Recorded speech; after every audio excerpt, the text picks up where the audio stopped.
du CPA que vous pourrez télécharger sur le site cpa-france.org. Et le prochain baromètre 2025 sera livré a priori en mars-avril de cette année. Donc ce sera l'occasion d'un nouveau grand rendez-vous. Alors, avant de donner la parole à nos experts pour qu'ils se présentent, je vais me présenter rapidement. Je suis Axel Huyghe, je suis directeur du développement digital chez Infopro Digital. Infopro Digital est une société de technologie, de data, d'événements professionnels et de médias. Alors, vous connaissez certainement certains de nos médias, l'usine Nouvelle, l'usine digitale, LSA, le Moniteur, etc. Et dans l'automobile, puisque là, on a un focus un petit peu automobile, on est propriétaire des médias Auto-Info et Automobile Entreprise. Voilà, on est 100% B2B, on est également agence et régie et on est producteur de leads. Euh, Comme tous nos adhérents et nos participants aujourd'hui. Je vais laisser nos participants se présenter. Bonjour Pauline. Eh ben, bonjour à tous, ravi d'être là. Donc, Pauline Cabirou, moi je suis en charge des solutions lead gen et PRM chez Time One Isoscale. Donc, Time One, c'est une agence conseil en performance marketing et affiliation. Et donc, on accompagne nos clients B2C et B2B sur leur stratégie d'acquisition. Merci Pauline. Bonjour Thomas. Hop, j'ai mis mon micro, pardon. Bonjour tout le monde. Donc moi c'est Thomas Bernard, je suis directeur des ventes chez Companeo. Donc Companeo c'est un des leaders de la génération de leads principalement B2B et dans une moindre mesure B2C notamment sur l'automobile.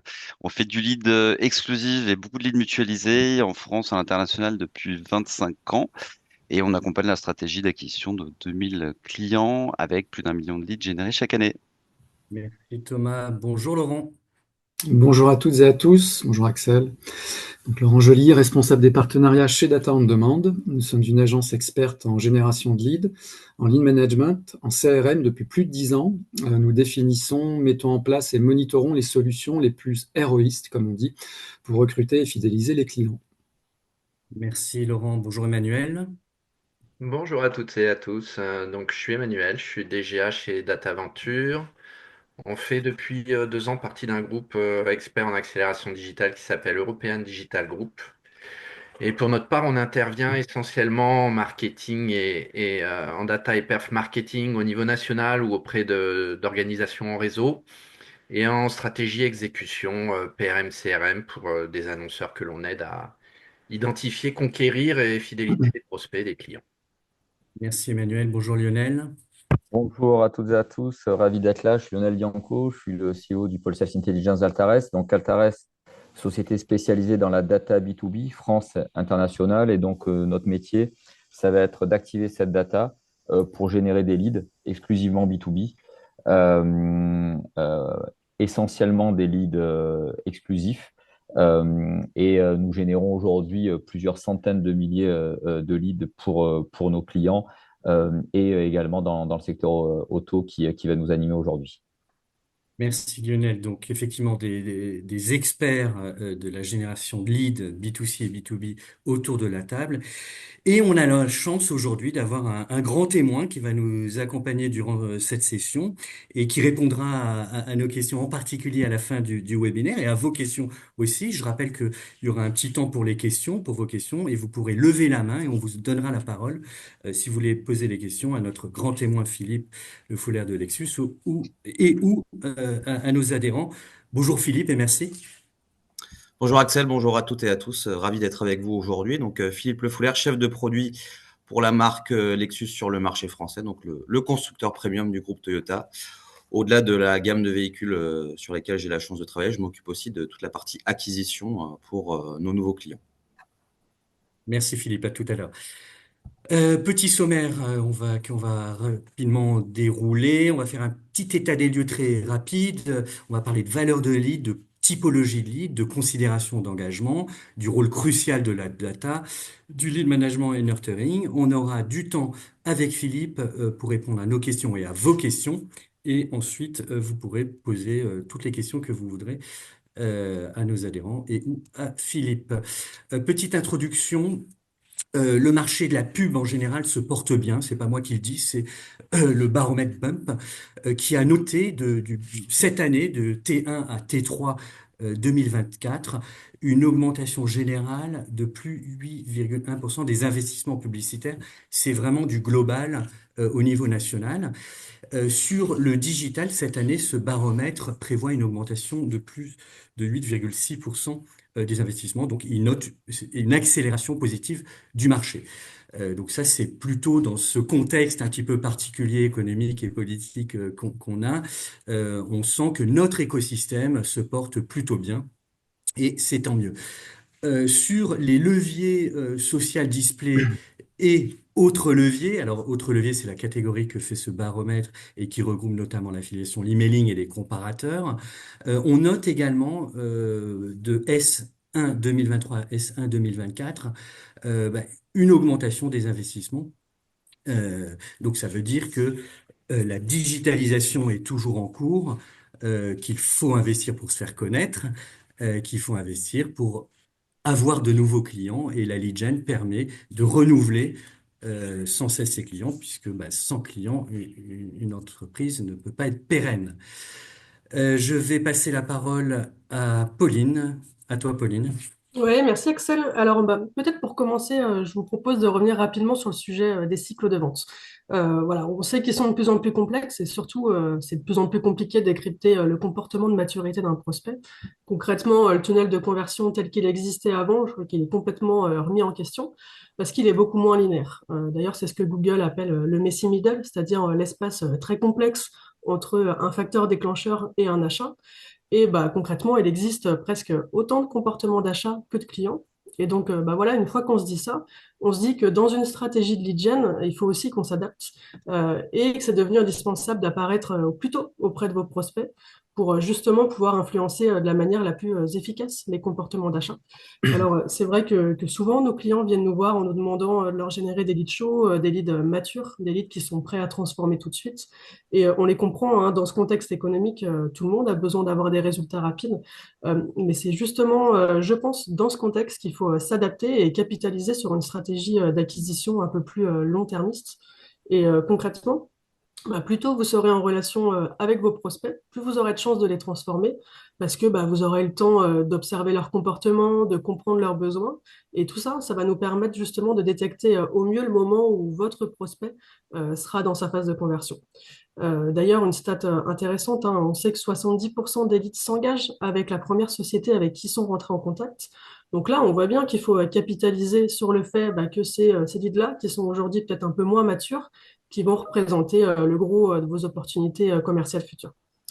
Et c'est parce que vous aurez été présent auprès de ces prospects sur toutes les phases de réflexion que vous allez pouvoir bah, augmenter vos taux de transfo et augmenter votre volume de leads qualifiés.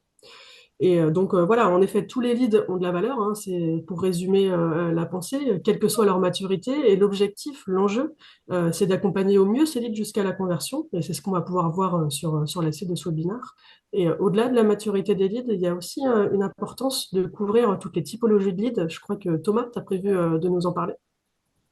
Ouais, merci Pauline. Pour compléter ce que tu viens de dire, je dirais que quand on se lance dans la génération de leads ou qu'on gère des budgets d'acquisition, on se pose 1000 questions sur la bonne stratégie adapté à son business. On se demande de quel type de lead j'ai besoin, avec quelle maturité, à qui je les envoie, comment je les traite. Est-ce que je devrais plutôt m'orienter sur du lead exclusif, du lead mutualisé? Est-ce que je dois investir et monter ma propre équipe de lead gen en interne ou est-ce que je externalise ma production?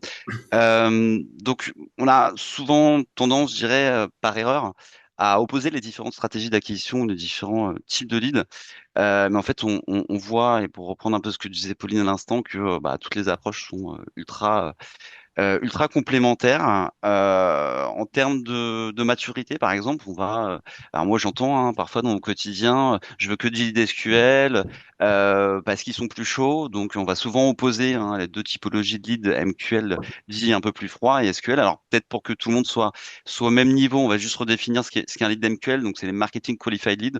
Par exemple, quelqu'un qui a téléchargé du contenu sur votre site, il a laissé ses coordonnées, donc du livre blanc, ce genre de livrable. Il s'est abonné à votre newsletter ou quelqu'un qui assiste à un de vos webinars. Donc, vous avez ses coordonnées, mais il n'a pas exprimé de besoin. Donc, il a une certaine appétence pour vos solutions.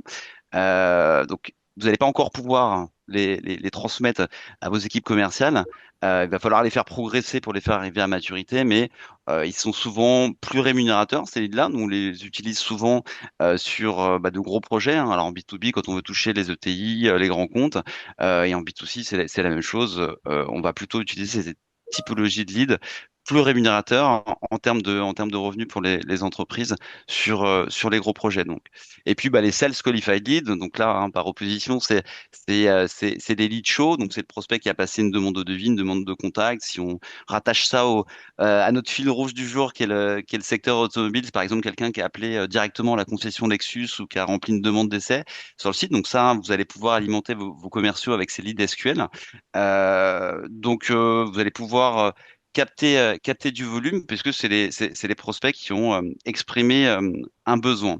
Donc, sur cette première approche en termes de typologie lead, en termes de degré de maturité, froid, chaud, tiède, je dirais que tous les leads, encore une fois, sont valables. Ils ont tous une réelle valeur et ils nécessitent d'être traités de façon la plus poussée possible. On oppose aussi hein, parfois les leads exclusifs ou les leads mutualisés, bon, parfois par manque de connaissances, mais pareil, les deux approches sont ultra intéressantes. Alors, lead exclusif, c'est assez simple, hein, hein, vous êtes seul sur le lead, c'est un lead qui va être transmis qu'à une seule entreprise. C'est intéressant de générer des leads exclusifs quand vous avez besoin de communiquer sur votre proposition de valeur, sur une offre, sur votre entreprise, sur votre notoriété. Mais l'inconvénient avec cette typologie de leads, c'est qu'ils vont être souvent limités, souvent plus chers. Ils peuvent aussi mobiliser des ressources internes sur ces leads-là quand vous les produisez vous-même. On a le lead mutualisé, donc au contraire du lead exclusif, je pense que vous l'aurez compris, le lead partagé, vous le partagez en général avec un, deux, trois acteurs. Donc, c'est quoi un lead mutualisé? C'est par exemple quand un particulier en professionnel, il va vouloir comparer différentes offres d'assurance ou de véhicules sur un site spécialisé. Donc, à l'inverse des leads exclusifs, ils sont souvent moins chers. Ils coûtent en moyenne 30% de moins cher qu'un lead exclusif. Ils vont être disponibles en volume important. Donc, ça va permettre de faire monter le pipe commercial de façon importante et rapide. Par contre, hein, comme ils sont partagés, il va falloir être réactif et mettre en place une bonne organisation commerciale, un bon process de lead management avec des prises de contact via différents canaux, pouvoir en tout cas être staffé, être organisé pour les traiter. Parce que oui, il y a de la concurrence sur les leads mutualisés, mais ça fait partie des nouveaux comportements hein, d'achat des consommateurs. Aujourd'hui, 72%, donc c'est stats Google, des acheteurs utilisent des comparateurs en ligne avant de prendre une décision. On le fait tous aujourd'hui dans notre quotidien, que vous vouliez je sais pas, installer des panneaux solaires chez vous, changer de cuisine, acheter un lave-linge, hein, vous allez comparer, vous utilisez des comparateurs, donc ça fait partie hein, des nouvelles habitudes d'achat. Et ça montre aussi un degré de maturité du lead. Enfin, sur les différentes typologies ou stratégies d'acquisition que moi j'entends parfois qu'on oppose, est-ce que je devrais produire mes propres leads, donc internaliser et produire des leads via ma propre équipe de lead gen, ou externaliser, donc m'appuyer sur des experts de la génération de leads, ou les deux? Encore une fois, ces deux approches sont complémentaires. Internaliser, alors ça coûte souvent plus cher, mais par contre, on maîtrise totalement les parcours et les canaux d'acquisition. Externaliser auprès de partenaires, ça présente énormément d'avantages. Le volume, on en a parlé, hein, quand vous activez des partenaires, vous accédez logiquement à plus de volume de leads. Donc, si vous avez besoin d'alimenter vos commerciaux en volume, ça peut être une bonne idée. Les partenaires sur lesquels vous appuyez vont couvrir des canaux d'acquisition que vous ne couvrez pas vous seul. Ça va du SEO, du SIA, du social media, du SMS, du display, de l'emailing, du télémarketing, j'en oublie sûrement. Donc vous allez pouvoir toucher des prospects via des canaux différents et à différents moments de leur parcours d'achat. Euh, les partenaires, en tout cas les experts auprès desquels vous allez externaliser votre lead gen, vont vous assurer, si on est sur des modèles au CPL, hein, sur un coût par lead, vont vous permettre de maîtriser un peu mieux vos coûts, vos dépenses, vos budgets, vos KPI. Ils vont vous donner accès à une data propriétaire ou non auquel vous n'avez pas accès. Ils vont être flexibles, hein, c'est-à-dire que les partenaires, vous pouvez les activer quand vous avez besoin de booster un peu le volume en fonction de la saisonnalité, en fonction de vos budgets, en fonction de vos besoins. Et puis, quand vous adressez à des partenaires, vous achetez une expertise. Euh, donc, pour conclure, moi, je dirais que les consommateurs, qu'ils soient particuliers ou professionnels, ils ont des besoins à différentes étapes de leur parcours. Et c'est normal que vous, en tant qu'acheteur, direction marketing, commercial, vous le ressentiez au moment de la connect, parce que les leads ont tous une appétence plus ou moins forte en fonction de leur degré de maturité, mais il faut tous les travailler avec de l'intérêt. Euh, pour une stratégie d'acquisition réussie, il faut choisir non pas un type de lead, ou pas une stratégie, et ça, en tout cas, les grandes sociétés qu'on accompagne au quotidien l'ont compris, hein. Il n'y a pas une bonne méthode, il n'y a pas un lead qui est meilleur qu'un autre. Il faut, je dirais, répartir son budget, tester différentes approches, surtout les suivre et les monitorer, hein, suivre ces indicateurs de performance, et puis valider les leviers les plus performants. Vous saurez où dépenser, ou accélérer, ou réduire vos investissements, mais c'est bien de tester différentes appétences parce qu'on a tous des besoins différents. Le lead est multiple, la stratégie d'acquisition des entreprises sont multiples, les organisations commerciales et marketing des entreprises sont multiples. Voilà, en tout cas, les experts de la génération de lead qu'on présente aujourd'hui sont là pour vous accompagner sur ces sujets et je donne la parole à justement un expert. Et le Emmanuel. prochain, c'est Emmanuel, hein. À toi, Emmanuel. Merci Thomas. Donc, on parle de génération de leads, c'est bien sûr une finalité hein, dans les objectifs qui nous sont demandés. Néanmoins, moi, je trouve ça intéressant de noter que, il y a pas mal d'actions de communication qui sont un peu plus haut de funnel ou typées branding que les annonceurs réalisent et qui sont de plus en plus orientées vers une forme de résultat. On demande à tout le monde d'amener un peu de performance dans les investissements. Et c'est intéressant parce que les mécaniques qu'on met en œuvre pour faire de la lead gen, elles servent des bénéfices vraiment multiples. Et une OP réussie, c'est une histoire de complémentarité finalement entre la sélection de la data qu'on va exploiter dans chacune de nos opérations, les leviers et formats que l'on décide d'utiliser, et puis la façon dont on en fait le séquençage pour avoir un bénéfice d'upgrade entre eux. Donc, pour générer des leads, on utilise bien sûr des leviers historiques un peu nominatifs, ont été cités déjà l'emailing, le mobile, l'émulation. Aujourd'hui, de plus en plus des leviers, ou en tout cas des approches largement enrichies d'activation média, digitale et sociale, qui vont permettre de faire de la créativité plus marquée autour de marques blanches propriétaires, par exemple. Il y aura toujours de la data au cœur de tout ce qui est fait, que ce soit de type intentionniste ou déclaratif possession automobile, dans le cas qui nous intéresse. Elle est importante aussi bien quand elle est activée nominativement par un canal direct de type marketing direct, mais elle est aussi aujourd'hui extrêmement importante quand on l'injecte en trigger précis pour pousser sur du social media une cible et une appétence donnée. Et c'est de cette façon qu'on l'utilise, en tout cas dans l'exemple que je vais vous partager. Le constat que moi je fais ou que l'on fait, nous, ça fait quelques années qu'on a commencé à diversifier, c'est que les perfs sont bien plus intéressantes quand on s'autorise à associer des formats et leviers dans nos modes d'activation que quand on a un raisonnement qui est de type monolevier. L'exemple que je vous propose, c'est un exemple qui a été réalisé dans le cadre de Lexus. Ça tombe bien avec la présence de Philippe. Nous, on appelle ça du social selling performance. En fait, c'est une association de formats, de leviers, de typologie de messages. Ça commence par la vidéo, parce qu'on s'est rendu compte il y a un petit moment que ça avait un impact important sur les cycles de réflexion, de décision, que ce contenu vidéo, et qui plus est quand la parole était indirecte. Là, c'est le cas avec un partenaire exclusif qui s'appelle Le Vendeur Automobile et qui crée les contenus et on en fait la diffusion sur les différents réseaux sociaux, que ce soit du YouTube, du Facebook, de l'Insta, du TikTok, avec des formats de support qui sont très différents. Entre une vidéo YouTube test drive de 30 minutes et un short de 20 secondes, c'est pas les mêmes objectifs. On va chercher des bénéfices sur la considération marque modèle off qui sont importants. C'est pas de la pub, mais on est néanmoins en train de communiquer très largement sur le produit. Et ça amène tout un tas d'interactions.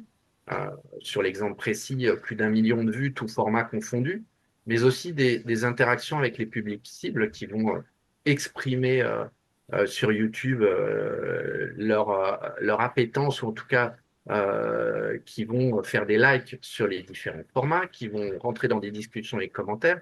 Donc on voit qu'il se passe des choses à ce niveau-là. Les différents formats, aussi la capacité à optimiser la génération de leads dans la conception, que ce soit depuis le simple format de l'email au LP de collecte, mais aussi en passant par des posts qui vont être statiques dans un cas, dans l'exemple, ou dynamiques en intégrant de la vidéo dans d'autres, diffusés en social media. Ça nous fait un écosystème qui va générer des leads à un instant T euh, de façon payée, de façon paid média.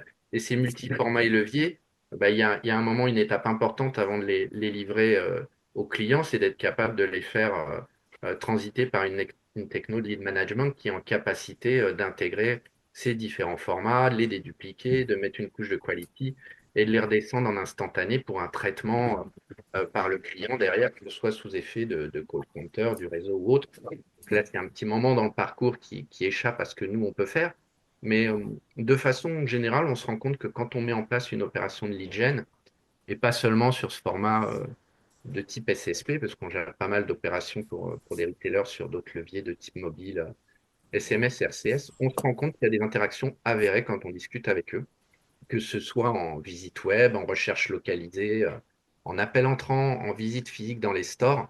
Et ces interactions dans les CRM, elles sont assez rarement attachées à l'opération de lead gen. En tout cas, nous, c'est ce qu'on constate quand on échange avec plusieurs d'entre eux et qui nous donnent accès au CRM. On se rend compte qu'il y a un petit peu plus de 50% des interactions qui partent sur un sourcing de type web, appel entrant ou visite, qui ne sont pas associées à l'exposition initiale de la campagne, alors que quand on anonymise les données et qu'on passe par un tiers mesureur, ou quand on fait un rapprochement CRM, ben, on se rend compte qu'il y a un impact sur toute la chaîne à ces niveaux-là, au-delà du lead.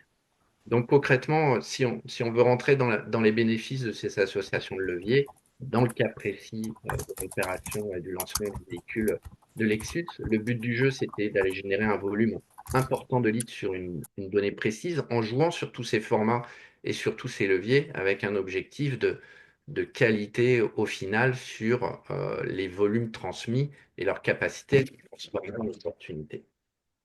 Philippe, comme c'est un de tes véhicules et que tu es là, j'imagine que tu as peut-être quelque chose à nous préciser. Absolument, Emmanuel. On est très heureux que cet exemple soit mis en avant aujourd'hui. On est toujours très friand de ces leviers que le groupe DataVenture nous propose. C'était la deuxième fois qu'on l'activait sur un de nos modèles. Et là où c'était extrêmement intéressant pour nous, c'est que bien, le LBX, c'est un modèle qu'on a lancé cette année. Et on a voulu profiter de sa dynamique de lancement pour utiliser un format un petit peu nouveau, innovant, qui a, je dirais, un double effet positif. Bien sûr, on est sur une approche rationnelle dans un premier temps, avec une volonté très claire de générer de la volumétrie de leads. Hein. Le chiffre, on parle très bien, quasiment 1000 leads, c'est assez historique pour une campagne assez ponctuelle. Et bien évidemment, la conversion. Hein. 50% de conversion en opportunité, c'est un chiffre absolument record pour nous. Donc encore une fois, merci Emmanuel et à tes équipes pour cette belle performance. Bien sûr, ça rentre dans le cadre de nos activités assez traditionnelles de lead gen et d'acquisition.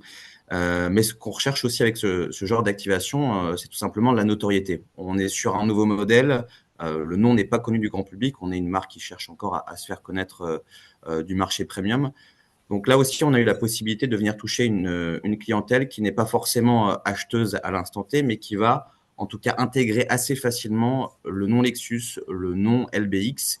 Et on va rentrer ensuite par la suite dans une dynamique de nurturing avec des prospects qui vont être alimentés plus régulièrement via nos actions marketing par la suite. Et je regardais les chiffres de trafic. Hein. Ce genre d'activation, ils ont un impact très clair sur le trafic sur notre site internet.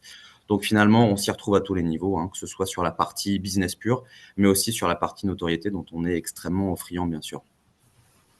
Merci Philippe. Donc la notoriété au service du lead, c'est ça aussi les secrets d'une campagne réussie avec pas mal de leviers. Hein. C'est ce dont nos précédents orateurs ont parlé. On a parlé de la data et c'est aussi le carburant hein, des campagnes pour rester dans l'écosystème automobile. Et je laisse la parole à Lionel Bianco.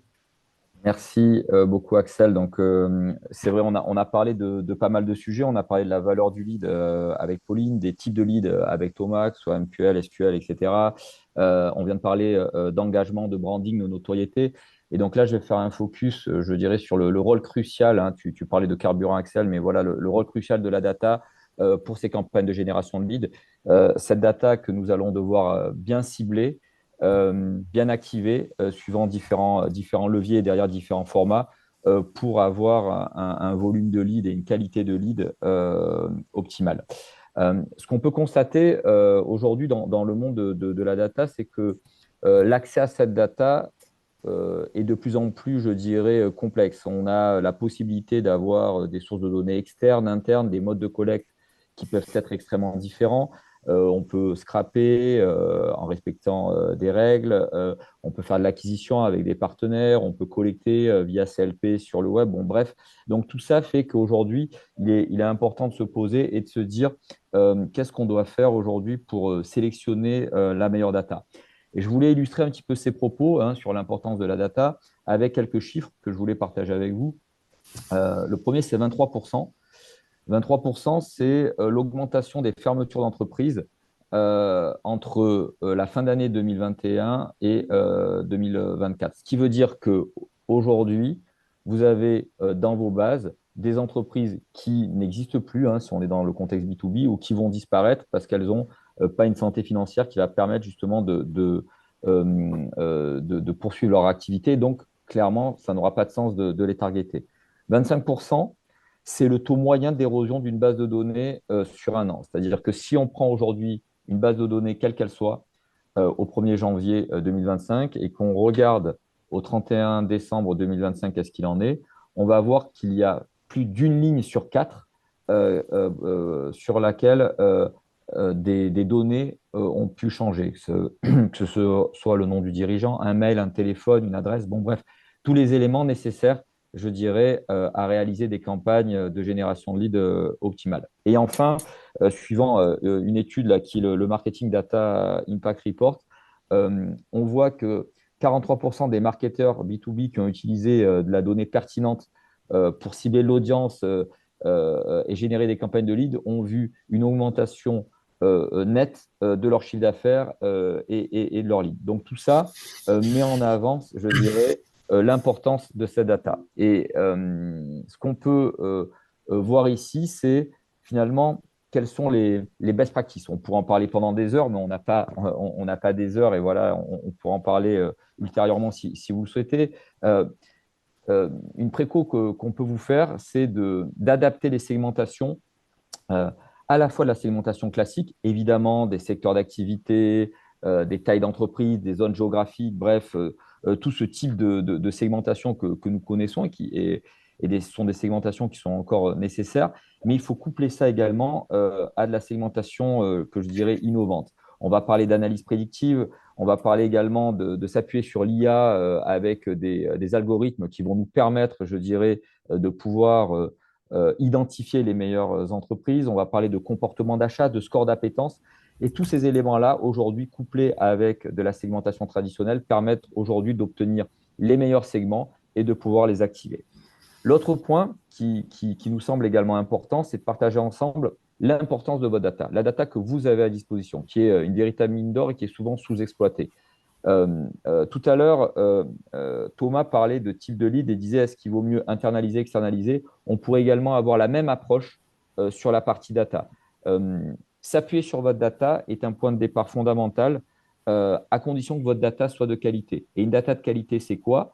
C'est d'avoir une data nettoyée. Si on est dans la partie B2B, évidemment sirétisée, cette sirétisation va vous permettre de supprimer ou d'unsnumberiser, si on est à l'international, ceci va vous permettre de supprimer les doublons, ceci va vous permettre d'enrichir avec de la donnée complémentaire et justement, à partir de là, de pouvoir créer des segments d'audience appétants. On va parler de lookalike, de profil type, on va trouver des profils similaires via de la data partenaire pour justement aller chercher des prospects qui vont être le plus ressemblant à vos clients et on va pouvoir les activer et utiliser ces segments d'audience suivant les leviers adaptés. Ce n'est pas la même chose si on fait du display, en format IAB ou du SMS, de l'email ou même du couplage email-téléphone pour générer du lead. Donc, c'est toute cette connaissance de la data qu'il est extrêmement important d'utiliser pour optimiser vos campagnes de génération de lead. Et pour conclure sur ce point-là, vu qu'on est dans le domaine auto, un exemple très concret d'une campagne de génération de lead qui a été optimale et qui nous a permis, je dirais, d'avoir de meilleures performances en s'appuyant sur la data. Nous avons pu, à travers une campagne, être en mesure d'identifier évidemment des entreprises proches des zones de chalandise de concessionnaires. Ça, OK, on est dans on va dire, de la segmentation classique, mais on a pu coupler ça également avec des possesseurs de véhicules premium. Et ceci, ça ne suffit pas. On a également couplé ça avec un score d'intentionniste renouvellement de véhicules dans les 6 mois, c'est-à-dire on est capable d'identifier donc des décideurs d'entreprises dans la zone de chalandise des concessions qui ont un véhicule premium et qui ont un projet de changement de véhicule dans les 6 mois. Et nous couplons également ceci avec un score de solvabilité, puisque lorsqu'on est dans l'automobile et selon certains modes de financement, de la LLD, la LOA, bon, peu importe, la santé financière est extrêmement importante parce que sinon les prospects ne vont pas pouvoir convertir. Et en couplant également avec ce score de solvabilité, garder uniquement les entreprises en bonne santé financière, permet d'avoir un ciblage optimal. En activant cette data extrêmement bien ciblée en différents leviers, en omnicanal, ça nous permet derrière de générer des leads extrêmement qualifiés. Et sur ce type de campagne, on a pu noter des conversions multipliées par 4 par rapport à la segmentation, je dirais, ancienne. Donc voilà ce que je voulais vous dire sur le rôle de la data. Et je vais passer maintenant la main à Laurent qui va nous parler du lead management. Merci Lionel. 2 stats.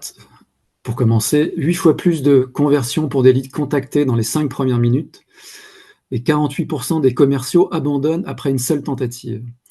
2 stats qui parlent et donnent une tendance claire. Le lead management est bien plus qu'un simple suivi de lead, c'est le corollaire ou le prolongement indispensable de la lead generation qui permet de maximiser l'efficacité du parcours prospect. Le lead management garantit que chaque lead, quel que soit son stade de maturité, soit géré de manière optimale grâce à une approche structurée et outillée avec pour seule finalité la transformation du lead en client. Ce constat posé, je vous présente maintenant une vue d'ensemble sur la structuration du parcours de gestion des leads, avec en haut le parcours prospect, depuis le ciblage jusqu'à l'achat, et en bas l'accompagnement opérationnel, avec les outils et actions marketing qui viennent soutenir chaque étape, de la préparation des data au nurturing. Alors, je vous propose de passer les points en amont de la captation du lead qui ont déjà été évoqués, à savoir la préparation des data et des assets créa, qui font bien sûr partie de l'accompagnement qu'on propose. On arrive donc au lancement de la campagne. Le suivi des KPI, qui sont bien sûr prédéfinis en amont, commence. On entre dans une séquence de suivi constant des différentes KPI à chaque étape de funnel, de la livraison du lead jusqu'à la phase d'achat. On met en place des interfaces statistiques ou dashboards qui permettent un suivi en temps réel. Ces tableaux de bord sont faits sur mesure, tout ceci permettant une prise de décision rapide et éclairée pour ajuster les campagnes en temps réel.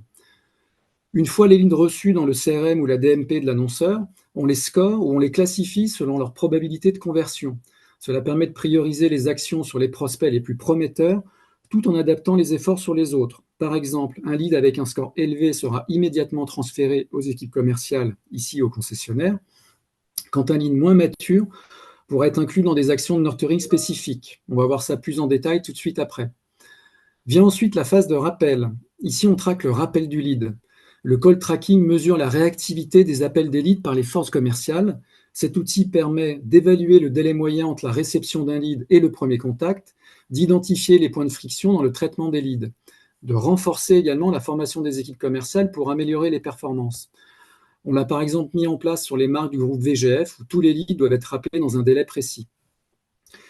Ici, avec le call tracking, on va dire qu'on vérifie la quantité. On peut aussi mesurer la qualité du rappel avec ce qu'on appelle du lead mystère qui simule le parcours d'un prospect. C'est donc un faux lead, entre guillemets, pour mesurer la qualité du traitement des leads par les forces commerciales. Ça peut révéler une qualité d'échange insuffisante, ce qui va fournir des pistes concrètes d'amélioration. Ensuite vient la gestion du rendez-vous. Alors, si on prend le cas de l'automobile, on nous demande régulièrement la mise en place d'outils pour gérer et organiser les demandes d'essai. Les leads choisissent des créneaux bien spécifiques pour faire un rendez-vous en concession ou sur un événement, comme lors d'un roadshow, avec des créneaux personnalisés par heure, jour et ville, par exemple. Un, ça participe à optimiser l'expérience du futur client. Et deux, ça maximise en même temps les opportunités de conversion. En parallèle de ces outils de prise de rendez-vous, on met en place ce qu'on appelle des PRM, c'est l'acronyme de Prospect Relationship Management. Ce sont des emails ou SMS automatisés qui viennent confirmer le rendez-vous, qui rappellent le lieu, la date et l'heure jusqu'au rendez-vous, toujours dans l'optique d'optimiser la conversion et ici d'éviter ce qu'on appelle le no-show, c'est-à-dire d'éviter que le prospect ne vienne pas au rendez-vous. On termine sur l'après-rendez-vous, est-ce que le lead a acheté ou pas?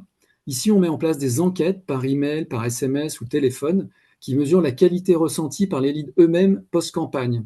Elles servent également, ces enquêtes, à générer des leads supplémentaires en convainquant les prospects indécis et à obtenir des connaissances précieuses sur les attentes et les freins des prospects. Dernière étape, et pas des moindres, le nurturing, levier incontournable pour accompagner les prospects qui ne sont pas encore prêts à acheter.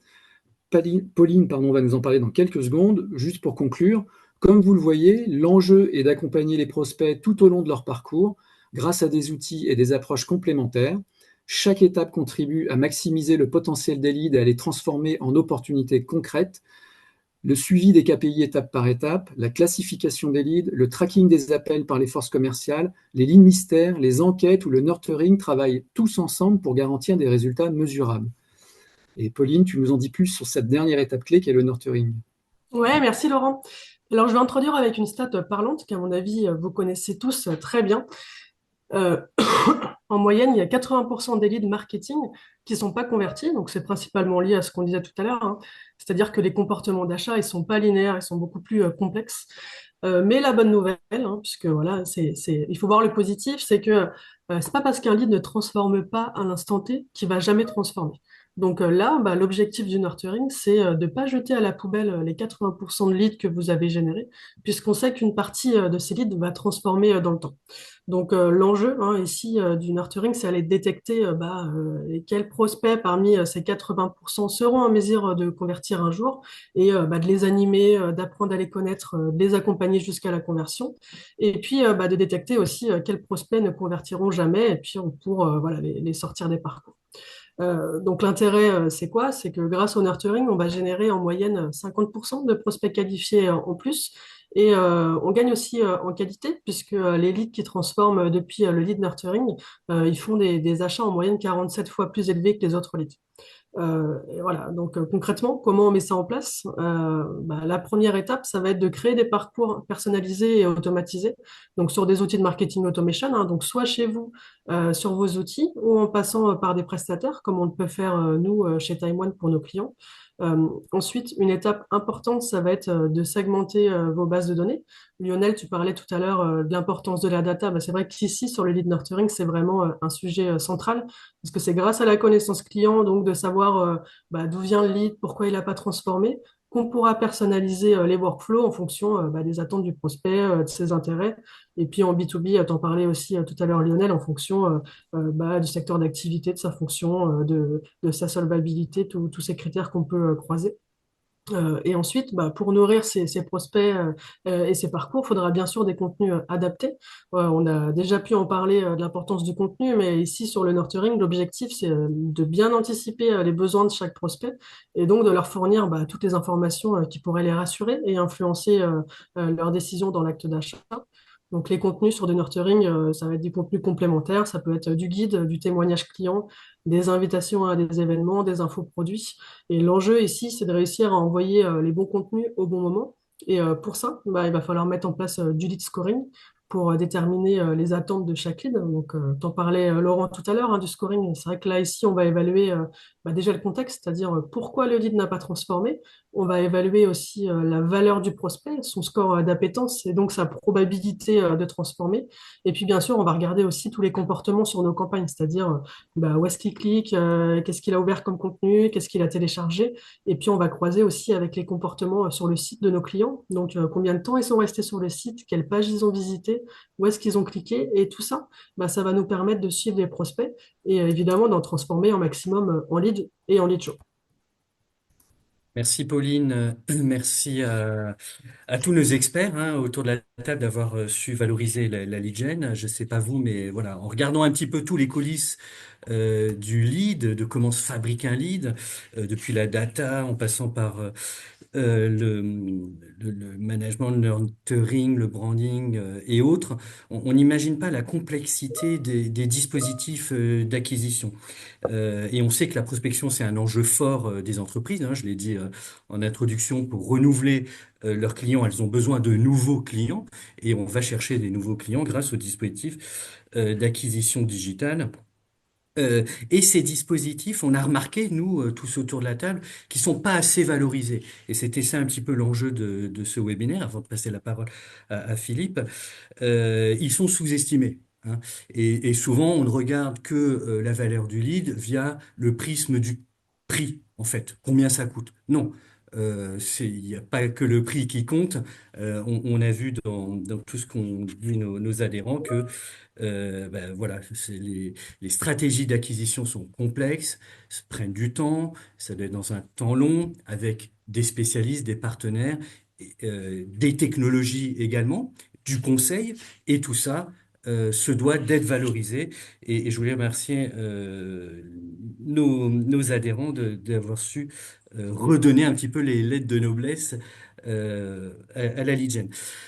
On va passer la parole à Philippe grâce à Laurent et Data on Demand. On a la chance d'avoir un expert en acquisition, Philippe Le Fouler de Lexus France, qui justement, je crois, en tout cas j'en suis sûr même, accorde de l'importance sur la valeur du lead qu'il effectue lui-même ou qu'il confie à des partenaires. Justement, Philippe, première question. Alors je rappelle à nos auditeurs qui pourront poser toutes les questions qu'ils le souhaitent en levant la main après l'intervention de Philippe. Et trois questions.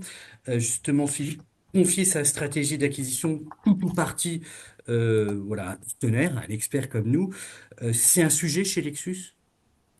Alors Axel, j'ai envie de te dire que ce n'est plus vraiment un sujet, je pense que ça va faire plaisir à beaucoup de participants ici, c'est que on a besoin de l'expertise de nos partenaires qui sont en charge de toute la partie lead gen chez nous. Il y a une partie qui est internalisée sur nos fils rouges, bien sûr, mais pour la partie conquête pure, c'est en tout cas un des axes sur lesquels moi je travaille depuis de nombreuses années. On souhaite faire appel à différents partenaires. Bien sûr, on aime bien diversifier nos interlocuteurs sur ce point-là. Pour plusieurs raisons. Il y a évidemment un élément très, très concret qui est la force humaine, bien sûr. On préfère solliciter des experts de la lead génération plutôt que de développer des structures qui seraient chez nous assez coûteuses et qui prendraient beaucoup de temps à se mettre en place. Il y a, je dirais, aussi toute la connaissance de l'écosystème, les leviers à mettre en place. Tous les partenaires avec lesquels j'ai l'habitude de travailler sont systématiquement force de proposition sur les différents leviers. Alors, ils peuvent être extrêmement classiques. Ils ont été mentionnés au cours des différentes interventions. Le SMS, l'emailing, l'émulation sur les réseaux sociaux, ce sont des outils qu'on utilise et qu'on aime utiliser de plus en plus. Emmanuel en parlait tout à l'heure. On est aussi tout à fait à l'écoute des nouveaux leviers type social selling performance. Je dirais que l'idée et la créativité, elle vient du lead provider, elle ne vient pas de l'annonceur. Donc, moi, je le dis sans aucun problème, je suis tout à fait pour l'externalisation de la lead gen, qui est aujourd'hui un produit à part entière chez nous. Le lead, il est toujours plus sacré. Il représente évidemment des budgets assez conséquents, des budgets qui sont en hausse année après année. Puisqu'on sait qu'aujourd'hui, nos acheteurs, nos prospects, ils ont besoin d'être contactés de plusieurs manières différentes. Et quand je vois la part que représentent les leads, en tout cas en acquisition, en lead gen pure aujourd'hui, c'est quasiment 25% de toute la volumétrie de leads qu'on va générer chaque année. Et c'est une tendance qui est à la hausse. Donc, on a besoin de s'entourer des bons partenaires et qui vont bien sûr comprendre tous nos besoins et tous nos KPI. Alors, tu l'as mentionné, Axel, oui, je suis obligé de le rappeler. Le coût sera toujours au cœur de notre préoccupation. Mais au même titre, si ce n'est encore plus pour la partie qualitative. Aujourd'hui, on préfère sacrifier quelque part le volume pour se concentrer sur des leads chirurgicaux, comme on les appelle chez nous, qui vont répondre à l'ensemble de notre cahier des charges. On parle souvent d'intentionnistes ou de possesseurs pour les clients automobiles. Ça, je dirais que c'est devenu le nerf de la guerre, au même titre que la notoriété. Aujourd'hui, en fait, nos campagnes de marketing direct, elles sont un petit peu l'extension de nos campagnes de pub. On aime bien associer nos grands temps forts, qu'ils soient en télé, en mass media ou en annonce presse, avec des campagnes de marketing direct pour justement faire un effet boule de neige à tous les niveaux et que justement on puisse faire parler de notre marque à tous les niveaux possibles. Oui, et c'est là où le branding sert la lead gen, comme on l'avait Oui. évoqué précédemment. Autre petite question, on a parlé de mesures, de tracking, et tu avais parlé, toi, effectivement, de taux de conversion. Alors, Oui. on sait que dans les écosystèmes un petit peu de CRM, on a les pistes qui sont converties en opportunités, ensuite il y a les ventes. Alors, dans l'univers spécifique de l'automobile, avec un réseau de distribution que sont les concessionnaires, comment toi, Philippe, voilà, au siège, tu arrives à mesurer tes actions, tes achats médias, on va dire, et à revenir avec effectivement un ROI, combien ça m'a coûté, combien ça m'a rapporté, et est-ce que voilà, tu arrives à mesurer parfaitement tes achats médias? Alors aujourd'hui, on arrive à traquer l'immense majorité de nos actions en marketing, fort heureusement d'ailleurs. On a tous les outils qui ont été adaptés depuis pas mal d'années maintenant via notre Salesforce notamment, ce qui nous permet de suivre euh, par campagne, par différents leviers qu'on met en place, les taux de transformation. Vous parlez de taux de conversion. Chez nous, on raisonne au taux de conversion brut. Donc, est-ce que le lead devient une opportunité? Et un taux de conversion net qui est vraiment le lead show, donc avec un projet à court terme. Ça, aujourd'hui, c'est quelque chose qu'on arrive à monitorer d'un point de vue macro, je dirais, et on implique directement les forces sur le terrain pour que ce suivi soit fait aussi au niveau des concessions. On souhaite impliquer le plus possible notre réseau de distribution, puisqu'il contribue évidemment financièrement à tous nos achats en campagne média et en lead gen. Et on intègre justement le traitement du lead dans leur rémunération également. Donc, on impose certains critères. Le traitement du lead doit se faire sous 1 heure. Alors, j'entendais Laurent tout à l'heure dire que dans l'idéal, il faut le faire dans les 5 minutes. Il y a aussi une réalité de la taille des entreprises et la taille des concessions où le traitement peut varier en fonction du nombre de collaborateurs. Mais ça, c'est, je dirais, le point le plus important. On intègre directement le concessionnaire dans notre suivi pour qu'il se sente tout aussi concerné que l'action qu'on peut mener au national. Je dirais là où le sujet est le plus complexe, c'est le suivi du lead de sa genèse jusqu'à la transformation en achat, puisque on sait qu'il y a énormément de paramètres qui peuvent rentrer en compte dans la qualification, en tout cas dans l'identification du lead.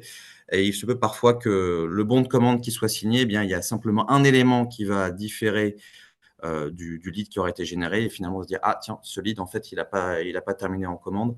Donc aujourd'hui, c'est peut-être la chose qui nous manque le plus, c'est d'avoir un suivi complet du lead pour comprendre effectivement quel est notre taux de conversion, je dirais, ultime, qui est le lead en bon de commande, tout simplement. Et en plus, vous êtes sur un temps long, relativement, hein, C'est ça. dans l'automobile. Une dernière question avant que nos auditeurs puissent te poser des questions à toi ou à nous, hein, experts de la lead gen. Vision 2025 sur les enjeux voilà, de la pub et de l'acquisition digitale dans le domaine alors, de l'automobile qui, on le sait, est en transformation. Hein. C'est pas à toi que je vais le rappeler. Alors peut-être vous, chez Lexus, comment vous voyez les années à venir et en particulier l'année prochaine? Alors, l'année 2025 va être assez particulière. On est dans un climat d'incertitude assez important, lié notamment à l'évolution ou non de la fiscalité, qui est particulièrement pour un constructeur premium et vu notre cible B2B, un élément clé. Donc, on va évidemment poursuivre tout notre investissement budgétaire. Hein. Ça, c'est un élément qui est obligatoire pour nous et l'approche qu'on a aujourd'hui, c'est de poursuivre la tendance qu'on a initiée en 2024, hein, donc de surfer sur les temps forts produits et les temps forts médiatiques, je dirais, pour associer des campagnes de marketing direct en campagne ponctuelle, je dirais. On est aussi en train d'explorer des solutions qui nous permettraient de faire de la lead gen en conquête pure sous la forme de fil rouge. Ça, aujourd'hui, on le fait via notre site web. Néanmoins, j'ai déjà échangé avec pas mal de partenaires en lead gen qui ont des solutions aussi qui permettraient de générer du lead en continu, à contrario des campagnes qu'on peut faire voilà, sur un temps donné, sur une période de JPO par exemple. C'est clair, merci Philippe. Je passe la parole à nos spectateurs. Donc je rappelle le principe, vous levez la main, on vous donne la parole et vous posez votre question à l'intervenante ou l'intervenant que vous souhaitez. Et c'est Noëlla et Noëlla du CPA qui sont à votre service. Est-ce qu'il y a des questions en particulier? Non? Je ne vois pas de main Alors, levée, c'est que c'était très clair. d'accord. Alors, avant que de donner une dernière prise de parole éventuelle à nos participants, je rappelle que le CPA et la commission du lead en particulier, et les membres du lead que vous voyez autour de cette table, de ce webinaire, participent tous les ans à un livrable qui s'appelle le baromètre du lead B2B et B2C, qui est disponible gratuitement sur le site cpa-france.org. Vous pouvez le télécharger, vous verrez un petit peu toutes les tendances par univers B2C et B2C et B2B, les tendances de pricing, de volume et autres, et avec des testimoniaux d'annonceurs et des analyses justement d'experts de la lead gen. Euh, on vous remercie évidemment. Et je ne vois pas s'il y a des questions, Noëlla. A J'en vois pas non priori, plus. pas. Je vois pas de main Bah, levée. écoutez, ça veut dire, j'espère qu'on a été clair, qu'on a été précis sur un petit peu les enjeux de la lead gen. Est-ce que un de nos intervenants veut dire un dernier mot? En tout cas, le temps va bientôt se terminer, donc je vois que Non, nous allons terminer. On veut on, vous remercier. on remercie l'audience, on remercie Philippe, Mm. notre témoin du jour. Merci, voilà, merci pour ton témoignage, les éléments que tu nous communiques. Avec Euh, plaisir. Oui, tu as bien fait de le dire, Thomas. C'est toujours très important d'avoir un retour annonceur. Justement, ça permet, dans les dispositifs de lead gen, de co-construire ensemble ces dispositifs pour que, une fois encore, la valeur du lead soit au rendez-vous. Et je pense que construire avec partenaire annonceur, je pense que ça fait partie des bonnes recettes. Tu sais, tu peux Merci à le toutes et confirmer, Philippe. tous. Merci beaucoup. Merci à tout le Merci monde. beaucoup. Merci aux Merci tout experts le monde métiers. pour vos À annonces. bientôt Bonne et journée, au bonne revoir. fête. Merci Philippe. Faites à Au tous. revoir. Merci, bonne fête de fin d'année, au revoir. Au revoir. Au revoir.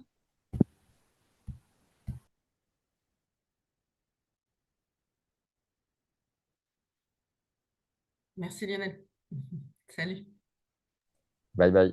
Bye Ciao. bye.